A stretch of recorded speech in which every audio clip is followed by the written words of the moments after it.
Hi ಎಲ್ಲರಿಗೂ ನಮಸ್ಕಾರ. ಒಂದಿಷ್ಟು ಜನಕ್ಕೆ ಏನಾಗಿದೆ ಅಂತಂದರೆ, ಶೈಲಿ ಇವಾಗ ಇತ್ತೀಚೆಗೆ ವೀಡಿಯೋ ಮಾಡ್ತಾಯಿಲ್ಲ ಯೂಟ್ಯೂಬಲ್ಲಿ. ಅದು ಏನಕ್ಕೆ ಅಂತಂದರೆ, ಎಲ್ಲರ ಮನೆಗಳಲ್ಲೂ ಒಂದಿಷ್ಟು ಪರ್ಸ್ನಲ್ ಪ್ರಾಬ್ಲಮ್ಸ್ ಆಗ್ಬೋದು, ಪರ್ಸ್ನಲ್ ವಿಷಯಗಳಾಗ್ಬೋದು.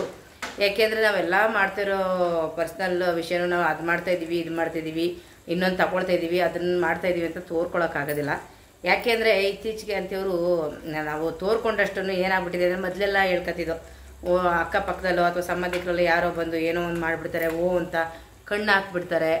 ನಾವೇನೇ ಮಾಡಿದ್ರು ಕೂಡ ಅದನ್ನು ಹೇಳ್ಕೊಂಡು ಮಾಡಬಾರ್ದು ಅಂತ ಅಂದ್ಕೊಳ್ತಿದ್ದೋ.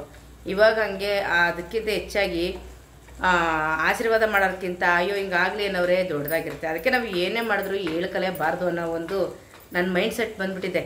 ನಾವು ವ್ಲಾಗ್ ಮಾಡ್ಕೊಂಡು ಹೋಗೋಣ, ಅದು ಬಿಟ್ಟು ನಮ್ಮ ಪರ್ಸ್ನಲ್ ವಿಷಯಕ್ಕೆಲ್ಲ ಹೋಗಿ ಏನೋ ಅದಾಯಿತು ಇದಾಯಿತು, ಇದು ಮಾಡಿದ್ವಿ, ಅದು ಮಾಡಿದ್ವಿ, ಇನ್ನೊಂದು ಮಾಡಿದ್ವಿ, ಮತ್ತೊಂದು ಮಾಡಿದ್ವಿ ಅಂತ ಹೇಳ್ಕೊಂಡು ಜಗತ್ತು ತೋರೋಂಥ ಅವಶ್ಯಕತೆ ಇಲ್ಲ. ನಮ್ಮಲ್ಲಿ ಏನಿದೆ ನಾವು ವ್ಲಾಗಲ್ಲಿ ಏನು ಮಾಡಬೇಕು ಅದನ್ನು ಮಾತ್ರ ಮಾಡಿಕೊಂಡು, ನಾವು ಪರ್ಸ್ನಲ್ ಏನಿದೆ ಆ ವ್ಯವಹಾರಗಳು ಕೆಲಸಗಳು ಅದನ್ನ ನಾವು ಹಾಗೆ ಮಾಡ್ಕೊಂಡು ಹೋಗ್ಬೇಕು. ನಾವೇನೋ ವಿಡಿಯೋ ಮಾಡ್ತಾ ಇಲ್ಲ, ಆ ವಿಡಿಯೋ ಬರ್ತಾ ಇಲ್ಲ ಅಂದರೆ ಸ್ವಲ್ಪ ನಮ್ಮ ಪರ್ಸ್ನಲ್ ಕೆಲಸಗಳಲ್ಲಿ ಬ್ಯುಸಿ ಇರ್ತೀವಿ ಅಂತ ಅನ್ನೋದೇ ಒಂದು ಅರ್ಥ. ಶೈಲಿನೂ ಅಷ್ಟೇ, ಇವಾಗ ಹೆಚ್ಚು ಕಡಿಮೆ 2 ತಿಂಗಳಾಯಿತು ಅವಳು ಕರೆಕ್ಟಾಗಿ ಯೂಟ್ಯೂಬ್ಗಳಿಗೆ ವಿಡಿಯೋ ಮಾಡೋಕ್ತಾ ಇಲ್ಲ. ಏನಕ್ಕೆ ಅಂದರೆ ಅವಳದೇ ಆದಷ್ಟು ಒಂದಿಷ್ಟು ಜವಾಬ್ದಾರಿಗಳಿರುತ್ತೆ, ಅವಳದೇ ಆದ ಒಂದಿಷ್ಟು ಕೆಲಸಗಳಿರುತ್ತೆ, ಅವಳೇ ಮಾಡಬೇಕಾಗಿರತ್ತದು. ಅದನ್ನೆಲ್ಲ ನಾವು ಇದನ್ನು ಮಾಡ್ತಾಯಿದ್ದೀವಿ, ಅದನ್ನು ಮಾಡ್ತಿದ್ದೀವಿ ಅಂತ ತೋರ್ಕೊಳ್ಳೋ ಅವಶ್ಯಕತೆ ಇಲ್ಲ. ಹಾಗಾಗಿ ಅವಳು ಶೈಲು ಸ್ವಲ್ಪ ಇವಾಗ ವಿಡಿಯೋ ಮಾಡೋದನ್ನ ನಿಲ್ಲಿಸಿದ್ದಾಳೆ. ಅದಕ್ಕೆ ಏನಂತ ಅನ್ಕೊಬಿಡ್ತಾರೆ ಗೊತ್ತಾ, ವಿಡಿಯೋ ಮಾಡ್ತಾ ಇಲ್ಲ, ಏನಾಯಿತೋ ಎಂತಾಯಿತೋ, ಅದು ಏನೋ ಹೇಳ್ತಾರಲ್ಲ, ಏನೋ ಆಗೋದೇ ಇಲ್ವೋ ಇವ್ರುಗಳ ಕೈಲಿ ಅನ್ನೋ ಒಂದು ಮೈಂಡ್ ಸೆಟ್ಟು ಒಂದಿಷ್ಟು ಜನಗಳಿಗೆ ಬಂದುಬಿಟ್ಟಿದೆ. ಏನು ಪುಟ ವಿಡಿಯೋ ಯಾಕೆ ಮಾಡ್ತಿಲ್ವೇ?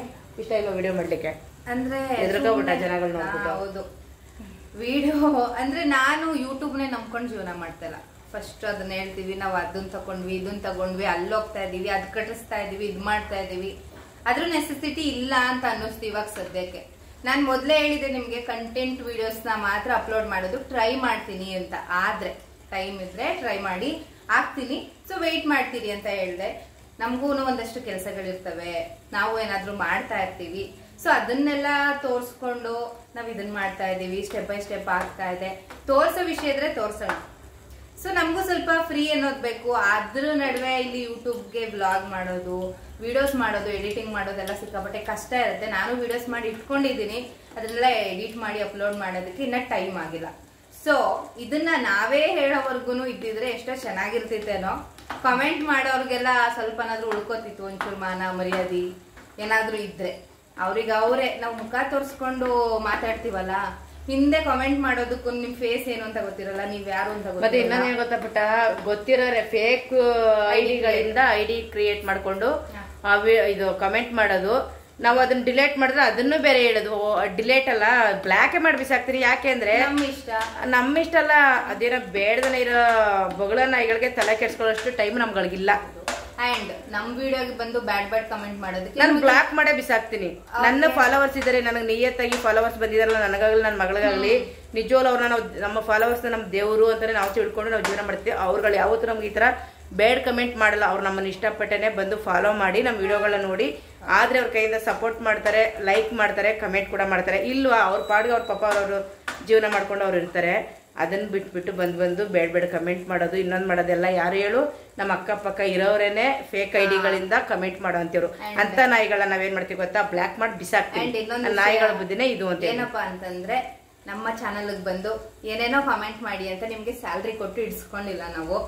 ಸೊ ಬಂದ್ ಬಿಟ್ಟು ಕಮೆಂಟ್ಸ್ ಗಳನ್ನ ಹಾಕ್ಬೇಡಿ, ಅದು ನಮ್ಗೆ ಏನು ಆಗೋದು ಇಲ್ಲ. ಓಕೆನಾ? ನಮ್ಗೆ ಇಷ್ಟ ಇಲ್ಲ ನೀವು ಮಾಡೋ ಆತರ ಕಾಮೆಂಟ್ ಗಳನ್ನ, ನಮ್ಗೆ ಇಷ್ಟನೂ ಆಗಲ್ಲ. ಮತ್ತೆ ನೀವು ಆತರ ಮಾಡ್ತೀರಾ ಅಂತ ಗೊತ್ತು, ನಾಯಿಗಳ ಬುದ್ಧಿನ ಬಿಡಲ್ಲ ಅಂತ ಗೊತ್ತು. ಸೊ ಬ್ಲಾಕ್ ಮಾಡಿ ಬಿಸಾಕ್ತಿವಿ, ಅದ್ರಲ್ಲೇನು. ಸೊ ನಾವ್ ಇಂಥದ್ನೇ ಮಾಡ್ತಾ ಇದೀವಿ, ಇಷ್ಟೇ ಒಡವೆ ತಗೊಂಡ್ವಿ, ಅದನ್ನೇ ಕಟ್ಟಿದ್ವಿ, ಇದನ್ನೇ ಕಟ್ಟಿದ್ವಿ ಅಂತ ನಿಮ್ಗೆ ಕ್ಲಾರಿಫೈ ಕೊಡೋ ನೆಸೆಸಿಟಿ ಇಲ್ಲ ನಿಮ್ಮಂತವ್ರಿಗೆ. ಸೊ ನಾವ್ ಏನ್ ಮಾಡ್ತೀವಿ ಅನ್ನೋದು ನಮಗ್ ಗೊತ್ತಿರುತ್ತೆ. ತೋರಿಸ್ತೀವಿ ಒಂದಲ್ಲ ಒಂದಿನ. ಸೊ ನೋಡ್ಕೊಂಡಿರ್ಬೋದು ಅಷ್ಟೇ. ಅದನ್ನ ಬಿಟ್ಟು ಅದು ಇದು ಅನ್ನೋ ಕಮೆಂಟ್ ಮಾಡೋರ್ಗಾಗ್ಬೋದು, ಮಾತಾಡೋರಾಗ್ಬೋದು, ನಾವು ಸಂಬಳನೇ ಕೊಡದನೆ ಬಿಟ್ಟು ನಮ್ಮ ಬಗ್ಗೆ ಪ್ರಚಾರ ಮಾಡಿ ಮಾತಾಡೋರ್ಗಾಗ್ಬೋದು. ಯಾವುದೇ ಕಾರಣಕ್ಕೂ ನಾವು ಸಂಬಳ ಕೊಟ್ಟು ಅವ್ರ ಕೆಲ್ಸಕ್ಕಂತೂ ಇಟ್ಕೊಂಡಿಲ್ಲ. ಅಷ್ಟು ಗೊತ್ತಾದ್ರೆ ಸಾಕು ಕಮೆಂಟ್ ಮಾಡೋ ಅಂತವ್ರಿಗೆ. ಅದನ್ನು ಫೇಕ್ ಐಡಿಗಳನ್ನ ಕ್ರಿಯೇಟ್ ಮಾಡ್ಕೊಂಡು ಅದ್ರಲ್ಲಿ ಹೆಸರುಗಳೇ ಇರಲ್ಲ ಪುಟ್ಟ, ಅಲ್ಲಿ ಏನೇನೋ ಹೆಸರು ಹಾಕೊಂಡಿರೋದು ಅದನ್ನೆಲ್ಲ ಅಂತಂದ್ರೆ ನಿಮ್ಮ ABCD XYZ ಅದೆಲ್ಲ ಹಾಕೊಂಡು ನೀವು ಅದ್ರಾಗ ನಿಮ್ದು ಮುಚ್ಕೊಂಡು ನಿಮ್ಮ ಮನೆಗಳಲ್ಲಿ ನಿಮ್ಮದು ನೋಡ್ಕೊಳ್ಳಿ, ನಮ್ಮದು ಮುಂದೆ ನಮ್ದು.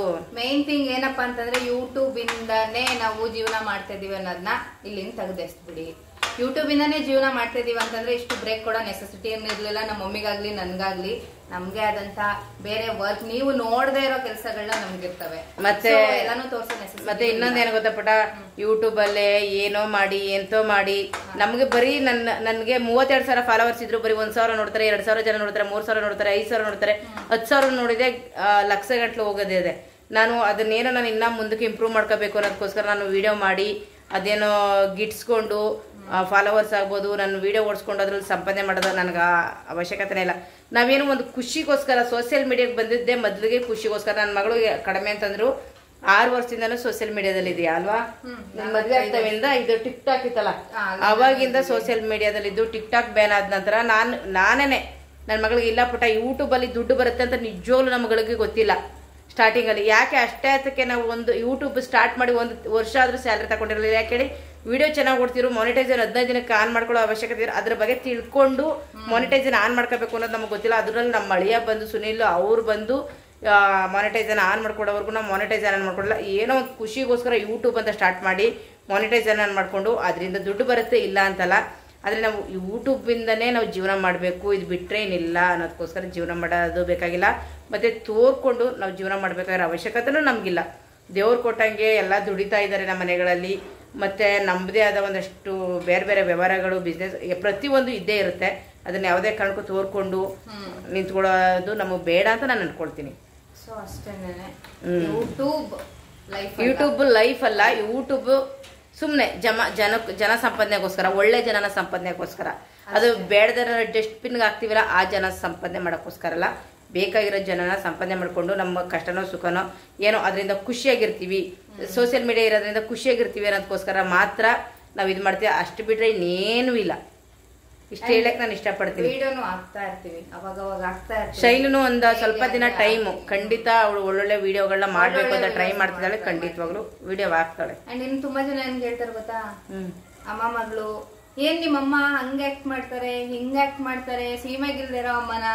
ಸೊ ಸೀಮೆಗಿಲ್ದಿರೋ ಅಮ್ಮನೆ ನಿಮ್ ಮಗಳು ಏನು ಸುಂದ್ರಿ ಅಂತ ಬೇರೆ ಕರೀತಾರೆ. ನನ್ನನ್ನು ಸುಂದ್ರಿ ಅಂದೇನೆ, ಇನ್ನೇನ್ ಪಕ್ಕದ ಮನೆಯವ್ರನ್ನ ಹೋಗಿ ಸುಂದ್ರಿ ಅನ್ನೋದಕ್ ಆಗೋದಿಲ್ಲ. ನಿಮ್ಗೂ ನಾ ಕೆಪಾಸಿಟಿ ಇತ್ತು ಅಂತ ಅಂದ್ರೆ, ನಿಮ್ಗೂ ಅಮ್ಮಂದಿರ್ ಇರ್ತಾರೆ, ನಿಮ್ಗೂ ಮಕ್ಕಳು ಇರ್ತಾರೆ. ನೀವು ಆ ಕೆಪಾಸಿಟಿನ ನಿಮ್ಮ ಅಮ್ಮಂದಿರನ್ನ ಹೆಂಗ್ ನೋಡ್ಕೋಬೇಕು, ನಿಮ್ಮ ಮಕ್ಕಳನ್ನ ಹೆಂಗ್ ನೋಡ್ಕೋಬೇಕು ಹಂಗ್ ನೋಡ್ಕೊಂಡು ನೀವು ಹ್ಯಾಪಿಯಾಗಿರಿ. ಯಾರು ಬೇಡನಲ್ಲ, ಯಾರು ಹೆಂಗ್ ಕೊಡ್ಬೇಕಂಗ್ ಕೊಟ್ಕೊಂಡು ನೀವು ಆ ಪ್ರೀತಿನ ಗಳಿಸ್ಕೋಬಹುದು. ಅಷ್ಟೇ ಹೇಳೋದು. ನಾನು ಯಾರ ಅಮ್ಮಂದಿರ ಬಗ್ಗೆನೂ ಮಾತಾಡಲ್ಲ. ನೀವು ನಮ್ಮ ಅಮ್ಮನ ಬಗ್ಗೆ ಮಾತಾಡಿರ್ಬೋದು. ಆ ಕೆಪಾಸಿಟಿ ಆಗ್ಲಿ ಕೇಪಬಿಲಿಟಿ ಆಗ್ಲಿ ನಿಮ್ಗಿಲ್ಲ ಇದ್ರೆ ಪ್ರೂವ್ ಇಟ್ ಅಷ್ಟೇ. ಪ್ರೂವ್ ಮಾಡಿ ತೋರ್ಸಕ್ಕೂ ಇಷ್ಟ ಅಲ್ವಾ. ಸ್ವಲ್ಪ ಇದ್ದು ನೋಡಿ, ನಿಮ್ಮ ಅಮ್ಮದಿರ ಜೊತೆ ರೆಸ್ಪೆಕ್ಟ್ ಕೊಟ್ಕೊಂಡು ಪ್ರೀತಿಯಿಂದ ಇದ್ ನೋಡಿ. ಆ ರಿಟರ್ನ್ ಪ್ರೀತಿ ಹೆಂಗ್ ಬರುತ್ತೆ ಅನ್ನೋದನ್ನ ತಿಳ್ಕೊಳ್ಳಿ. ನಮ್ಮ ಮಮ್ಮಿಗೆ ಎಷ್ಟೇ ಹೆಲ್ತ್ ಇಶ್ಯೂಸ್ ಇರ್ಬೋದು, ಏನೇ ಇರ್ಬೋದು, ಅವ್ರನ್ನ ಚೆನ್ನಾಗಿ ನೋಡ್ಕೊಳ್ಳೋದು ನನ್ನ ಒಂದು ನೋಡ್ಕೋಬೇಕು. ನನ್ನ ಮಗಳಾಗಿ ಅವ್ರನ್ನ ನೋಡ್ಕೋಬೇಕು. ಅವ್ರಿಗೆ ನೋವು ಕೊಡೋದಿರ್ಲಿ, ಅವ್ರು ಟೆನ್ಷನ್ ಮಾಡೋದಿರ್ಲಿ, ಅದನ್ನ ಬಿಟ್ಟು ಅದರಿಂದ ಹೊರಗಡೆ ತರೋದು ನನ್ನ ಜವಾಬ್ದಾರಿ ಮತ್ತೆ ನನ್ನ ಕೆಲಸ ಆಗಿರುತ್ತೆ. ಸೊ ಅದ್ ನಾನು ಮಾಡ್ತೀನಿ. ನಿಮ್ಗೂ ಆ ಕೆಪಾಸಿಟಿ ಇತ್ತು ಅಂತಂದ್ರೆ ಮಾಡಿ ತೋರಿಸಿ ಅಷ್ಟೇ. ಹೌದು, ನನ್ನ ಮಗಳಿರೋದ್ರಿಂದನೇ ನಾನು ಇಷ್ಟೊಂದು ಖುಷಿಯಾಗಿರೋದು. ಮೊದಲು ನಾನು ಹೇಗಿದ್ದೆ ಇವಾಗ ಹೇಗಿದ್ದೀನಿ ಅಂದರೆ ಅದಕ್ಕೆಲ್ಲ ಮೇನ್ ಕಾರಣ ನನ್ನ ಮಗಳೇನೆ. ಯಾಕೆ ಅಂದರೆ ಅವಳು ಯಾವಾಗಲೂ 24 hours ನನ್ನನ್ನು ಖುಷಿಯಾಗಿಡೋಕ್ಕೆ ಟ್ರೈ ಮಾಡ್ತಾ ಇರ್ತಾಳೆ. ನಾನು ಒಂದು ಹುಷಾರಿಲ್ಲ ಅಂತ ಮಲಗಿದ್ದ, ಅಯ್ಯೋ ಮಮ್ಮಿ ಹೇಳಿ ಮೇಲೆ ಸ್ನಾನ ಮಾಡಿ ರೆಡಿಯಾಗಿ ಅದು ಸ್ವಲ್ಪ ಮೇಕಪ್ ಮಾಡ್ಕೊಳ್ಳಿ ಮಮ್ಮಿ, ಲಿಫ್ಟಿಕ್ ಹಚ್ಕೊಳ್ಳಿ ಮಮ್ಮಿ, ಅದು ಮಾಡ್ಕೊಳ್ಳಿ ಇದು ಮಾಡ್ಕೊಳ್ಳಿ, ಬಾಕಿಯವ್ರ ಬಗ್ಗೆ ಯಾಕೆ ತಲೆ ಕೆಡಿಸ್ಕೊತೀರಾ, ಬನ್ನಿ ವಿಡಿಯೋ ಮಾಡಿ ನೀವು ಖುಷಿ ಅಂದರೆ ಅವಳು. ಇವತ್ತಿನ ಮಕ್ಕಳುಗಳಲ್ಲಿ ಹೇಳ್ಕೋಬೇಕಾದ್ರೆ ಎಷ್ಟೋ ಜನ ತುಂಬ ಚೆನ್ನಾಗಿ ನೋಡ್ಕೊತಾರೆ. ಒಂದಿಷ್ಟು ಜನ ತಾಯಿಂದಿರನ್ನ ಕೇವಲ ಕಾಣ್ತಾರೆ. ಅದರಲ್ಲಿ ನನ್ನ ಮಗಳು ನನ್ನ ತಾಯಿ ಥರ, ನಾನು ಅವಳು ತಾಯಿ ಅಲ್ಲ, ಅವಳೇ ನನ್ನ ತಾಯಿ ಥರ ನೋಡ್ಕೊಂಡಿದ್ದಾಳೆ. ಅದರಲ್ಲಿ 2 ಮಾತಿಲ್ಲ. ನನಗಂತೂ ಸಿಕ್ಕಾಪಟ್ಟೆ ಖುಷಿ ಇದೆ. ನನಗೆ ನನ್ನ ಮಗಳು ಅಂದರೆ ಸುಂದರಿ ಅಂತೀನಿ, ಮುದ್ದು ಅಂತೀನಿ. ಬರೀ ಡೈರೆಕ್ಟಾಗಿ ಹೇಳ್ಕೊಳ್ಳೋದಲ್ಲ, ನನ್ನ ಮನಸ್ಸಿನೊಳಗೆ ಅವಳಿಗೆ ಆದ ಒಂದು ಸ್ಥಾನ ಬೇರೆ ಲೆವೆಲಲ್ಲೇ ಕೊಟ್ಟಿದ್ದೀನಿ. ಒಂದು ಗುಡಿನ ಕಟ್ಟಿ ಪೂಜಿಸ್ತಾರೆ ಅಂತ ಹೇಳ್ತಾರಲ್ಲ ಆ ರೀತಿ ನನ್ನ ಮಗಳಿಗೆ ನಾನು ಒಂದು ಸ್ಥಾನನ ಕೊಟ್ಟಿದ್ದೀನಿ. ಯಾಕೆ ಹೇಳಿ, ಆ ಥರ ಮಗಳು ನನಗೆ ಹುಟ್ಟಿದ್ದಾಳೆ. ಇಲ್ಲಿವರೆಗೂ ನನ್ನ ಮಗಳು ಒಂದಿಷ್ಟು ಕೂಡ ನನಗೆ ಬ್ಯಾಡ್ ಒಪಿನಿಯನ್ ತಂದಿಲ್ಲ. ಒಬ್ಬರ ಕೈಲಿ ಒಂದು ಮಾತು ಅನ್ಸ್ಕೊಂಡಿಲ್ಲ. ಅವಳಾಯ್ತು, ಅವಳ ಲೈಫ್ ಆಯ್ತು, ಅವಳ ಜೀವನ ಆಯಿತು ಅಂತ ಅವ್ರ ಅಮ್ಮನ್ನ, ಅವಳ ಫ್ಯಾಮಿಲಿನ ತುಂಬ ಇಷ್ಟಪಡ್ತಾಳೆ, ಪ್ರೀತಿ ಮಾಡ್ತಾಳೆ, ಫ್ಯಾಮಿಲಿ ಜೊತೆ ಆಗಿದ್ದಾಳೆ. ಹಾಗಾಗಿ ಆ ಮಗಳಿಗೋಸ್ಕರ ನಾನು ನನ್ನ ಮನಸ್ಸಿನಲ್ಲಿ ಒಂದು ಗುಡಿನೇ ಕಟ್ಟಿದ್ದೀನಿ. ಅಪಾರವಾದ ಒಂದು ಪ್ರೀತಿ ಇದೆ. ನನ್ನ ಸರ್ವಸ್ವನೇ ನನಗೆ ನನ್ನ ಮಗಳು. ನಾನು ಏನು ಬೇಕಾದ್ರೂ ಕರಿತೀನಿ ನನ್ನ ಮಗಳು. ಕೇಳಿಸ್ಕೊಬಿಡ್ತೀವಿ, ಮಾಡ್ತಾರೋ ಕೆಲಸ ನಿಲ್ಲಿಸ್ಬಿಡ್ತೀವಿ ವಿಡಿಯೋಸ್ನ ಅಂತ ಅನ್ಕೊಂಡಿದ್ರೆ ಮಾಡೋರು ಬ್ಯಾಡ್ ಕಮೆಂಟ್ ಮಾಡೋರು 10 ಜನ ಇದ್ರೆ 1000 ಜನ ಸಪೋರ್ಟ್ ಮಾಡಕ್ಕೆ ಅಂತ ಇರ್ತಾರೆ. ಕಂಟೆಂಟ್ ವಿಡಿಯೋಸ್ ಬಗ್ಗೆನೂ ಮಾತಾಡಿದ್ದೀರಾ, ಮಾಡೇ ಮಾಡ್ತೀವಿ. ಸೊ ಎಷ್ಟು ಪ್ರೀತಿನ ಸಂಪಾದನೆ ಮಾಡಿದೀವಿ ಅಂತ ನಮಗ್ ಗೊತ್ತು. ಸೊ ನಾವು ಏನ್ ಕೆಟ್ಟಾಗೇನ್ ಮಾಡ್ತಿಲ್ಲ, ಇನ್ನೂ ಮಾಡ್ತೀವಿ. ನೋಡ್ತಾ ಇರಿ, ವೇಟ್ ಮಾಡ್ತಾ ಇರಿ ಅಷ್ಟೇ. ನೀವುಗಳು ತಾಕತ್ತಿದ್ರೆ ಅವರು ಮಾಡಿ ತೋರಿಸ್ತಾರೆ. ಅವ್ರು ಮಾಡಲ್ಲ ಮಮ್ಮಿ, ಕಮೆಂಟ್ ಮಾಡೋದು ಮಾತ್ರ ಅವ್ರ ಕೆಲಸ. ಎಪ್ಪಗಳ ನಾಯಿಗೆಲ್ಲ ತಲೆ ಕೆಡ್ಸ್ಕೊಂಬಾರ್ದು ಬಿಡುಬಿಟ್ಟ. ಇಷ್ಟು ಹೇಳೋಕ್ಕೆ ನಾನು ಇಷ್ಟಪಡ್ತೀನಿ. ಅರ್ಥ ಆಗುತ್ತೆ. ಮತ್ತೆ ನಮಗೆ ಬಂದು ಕಮೆಂಟ್ ಮಾಡೋರಿಗೆ ಬೇಡಾಗಿ ಅದು ಇನ್ನು ಬೇರೆ ಬೇರೆಯವ್ರ ಚಾನಲಲ್ಲಿ ಹೋಗಿ ಕಮೆಂಟ್ ಮಾಡೋರಿಗೆ ಅಂತ ನಾಯಿಗಳ ಖಂಡಿತವಾಗ್ಲೂ ಅರ್ಥ ಆಗಿರುತ್ತೆ ಅಂತ ಅಂದ್ಕೊಳ್ತೀನಿ. ನಮ್ಮನ್ನು ಬೆಳೆಸೋರು ಬೆಳೆಸ್ತಾನೆ ಇರ್ತಾರೆ, ನನಗೆ ಒಳ್ಳೆ ಕಮೆಂಟ್ ಮಾಡೋರು ಮಾಡ್ತಾ ಇರ್ತಾರೆ. ಓಕೆ.